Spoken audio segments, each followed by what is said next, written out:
महाभारत काल का एक ऐसा योद्धा जिसने न केवल पांडवों को बल्कि स्वयं भगवान श्री कृष्ण को भी परेशान कर दिया था, जिसके धनुष से निकलने वाला हर एक बाण कई कई लाख सैनिकों को ले मरता था।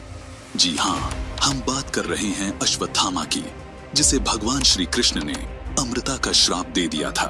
आपने आज तक किसी भी वेद पुराण में ऐसी कथा जरूर से सुनी होगी जिसमें अमृता का वरदान प्राप्त करने के लिए ऋषि मुनि और राक्षस दिन रात तपस्या किया करते थे, लेकिन फिर भी उनको यह वरदान नहीं मिलता था।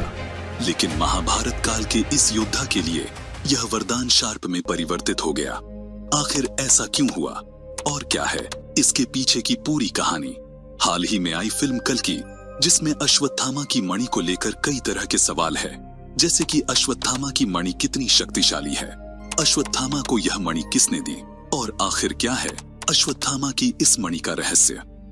फिल्म कल्कि में अश्वत्थामा की मणि को लेकर कुछ खास विस्तार से नहीं बताया गया है। यदि आप भी अश्वत्थामा की मणि के बारे में विस्तार से जानना चाहते हैं तो यही सब आज हम आपको इस खास वीडियो में बताने जा रहे हैं। यदि आप हमारे चैनल शुभ सनातन ज्ञान पर पहली बार आए हैं तो इसे सब्सक्राइब अवश्य करें। चलिए अब शुरू करते हैं। जैसा कि आप सभी जानते हैं कि अश्वत्थामा गुरु द्रोणाचार्य जी के पुत्र थे, लेकिन अश्वत्थामा का जन्म उतना सरल नहीं था जितना आप समझ रहे हैं। आइए आपको बताते हैं। महाभारत के युद्ध से पहले गुरु द्रोणाचार्य अपनी पत्नी कृपि के साथ रहते थे। कई वर्ष बीतने के बाद भी इन दोनों को कोई संतान प्राप्त नहीं हुई। इसी समस्या को लेकर एक बार गुरु द्रोणाचार्य अपनी पत्नी कृपि के साथ घूमते हुए हिमालय पहुंचे। वहां पर तमसा नदी के तट पर एक दिव्य गुफा में तपेश्वर नामक स्वयंभू शिवलिंग था, जो कि आज भी विद्यमान है। गुरु द्रोण और उनकी पत्नी ने इस शिवलिंग पर पुत्र प्राप्ति के लिए कठोर तपस्या की। दोनों की तपस्या से प्रसन्न होकर भगवान शिव ने इन्हें पुत्र प्राप्ति का वरदान दिया। कुछ समय पश्चात माता कृपि ने एक सुंदर और तेजस्वी बालक को जन्म दिया। जन्म ग्रहण करते ही इनके कंठ से हिनहिनाने की सी ध्वनि हुई, जिससे इनका नाम अश्वत्थामा पड़ा। जन्म से ही अश्वत्थामा के मस्तक में एक अमूल्य मणि विद्यमान थी, जो कि इन्हें दैत्य, दानव, शस्त्र, व्याधि, देवता, नाग आदि से निर्भय रखती थी। वह मणि अश्वत्थामा को बुढ़ापे, भूख, प्यास और थकान से भी बचाती थी। यही कारण था भगवान श्री कृष्ण ने श्राप देते समय अश्वत्थामा के मस्तक से वह मणि निकाल ली थी। भगवान शिव से प्राप्त उस शक्तिशाली दिव्य मणि ने अश्वत्थामा को लगभग अजेय और अमर बना दिया था। महाभारत के अनुसार जब पांडवों और कौरवों का आपस में युद्ध होना तय हो गया था, तब गुरु द्रोण अपने पुत्र के मोहवश होने के कारण कौरवों की ओर से युद्ध लड़े थे, क्योंकि अश्वत्थामा और दुर्योधन की आपस में मित्रता थी। युद्ध में यही पुत्र मोह गुरु द्रोण के वध का कारण बना था। हुआ यूं था कि पितामह भीष्म के बाद जब गुरु द्रोण को सेनापति नियुक्त किया गया, तब अश्वत्थामा और गुरु द्रोण ने पांडवों की सेना को तितर बितर कर दिया था। ऐसा लग रहा था जैसे कि पांडवों की हार अब कोई नहीं टाल सकता। लेकिन जिनके पक्ष में स्वयं भगवान श्री कृष्ण विराजमान है, वह भला कैसे हार सकती है? ऐसे में भगवान श्री कृष्ण ने युधिष्ठिर से अश्वत्थामा की मृत्यु की सूचना सुनने को कहा, लेकिन युधिष्ठिर ऐसा नहीं करना चाहते थे। ऐसे में भगवान श्री कृष्ण ने एक हाथी, जिसका नाम भी अश्वत्थामा था, उसके मरने की खबर फैलाने को कहा।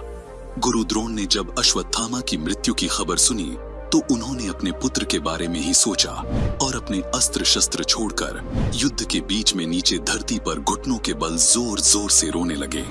इस मौके का फायदा उठाकर द्रौपदी के भाई दुष्टद्युम्न ने तलवार से गुरु द्रोण का सर धड़ से अलग कर दिया।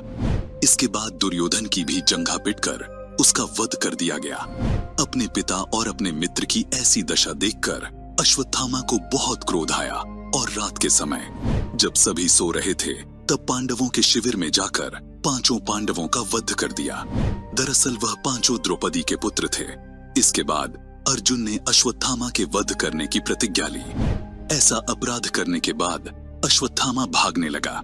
जब अश्वत्थामा और अर्जुन का आमना सामना हुआ तो अश्वत्थामा ने पांडवों के वंश को खत्म करने के लिए ब्रह्मास्त्र को छोड़ दिया। ऐसे में अर्जुन ने भी ब्रह्मास्त्र का इस्तेमाल किया। भगवान श्री कृष्ण ने जब दोनों ब्रह्मास्त्र को आमने सामने देखा तो कहा कि अरे ये क्या कर रहे हो, ऐसे तो संपूर्ण जगत का नाश हो जाएगा, और अर्जुन को ब्रह्मास्त्र वापस लेने को कहा। अर्जुन ने तो अपना ब्रह्मास्त्र वापस ले लिया, परंतु अश्वत्थामा को ब्रह्मास्त्र वापस लेने का ज्ञान नहीं था। ऐसे में वह ब्रह्मास्त्र अभिमन्यु की पत्नी उत्तरा के गर्भ में जाकर विध्वंस हो गया। उत्तरा के गर्भ में पांडवों का आखिरी वंश पल रहा था, जो कि ब्रह्मास्त्र के कारण मृत्यु को प्राप्त हो चुका था। ऐसे में अश्वत्थामा पर ब्रह्म हत्या का आरोप लगा और श्री कृष्ण ने क्रोधवश होकर अश्वत्थामा को यह श्राप दिया कि है अश्वत्थामा, तूने से जो यह ब्रह्म हत्या का पाप किया है, इसके लिए मैं तुझे इस संसार का सबसे कठोर श्राप देता हूँ। जो तुझे अपनी मृत्यु होने का भय नहीं है, मैं तुझसे तेरी मृत्यु ही छीन लेता हूँ। मृत्यु तेरे पीछे पीछे रहेगी, पर तू उसे छू भी नहीं पाएगा। इस तरह भगवान श्री कृष्ण ने अश्वत्थामा को अमर रहने का श्राप दिया और उसके मस्तक से वह मणि भी निकाल ली, जिससे उसे कभी बुढ़ापे, भूख, प्यास और थकान नहीं होती थी। ऐसा भयंकर श्राप देने के कारण अश्वत्थामा को अपनी गलती पर पछतावा हुआ और वह भगवान श्री कृष्ण से इस श्राप की मुक्ति का रास्ता जानने लगा। ऐसे में भगवान श्री कृष्ण को उस पर दया आई और अश्वत्थामा से कहा कि जब मैं कलयुग में कल की अवतार लूंगा, तब तुझे ही मेरी रक्षा करनी होगी और तभी इस श्राप का समापन होगा। तो मित्रों, कुछ इस तरह का वर्णन हमें अश्वत्थामा की मणि को लेकर पुराणों में मिलता है। आपको हमारी यह जानकारी यदि पसंद आई हो तो इसे लाइक और शेयर करें और चैनल को सब्सक्राइब भी अवश्य करें। धन्यवाद।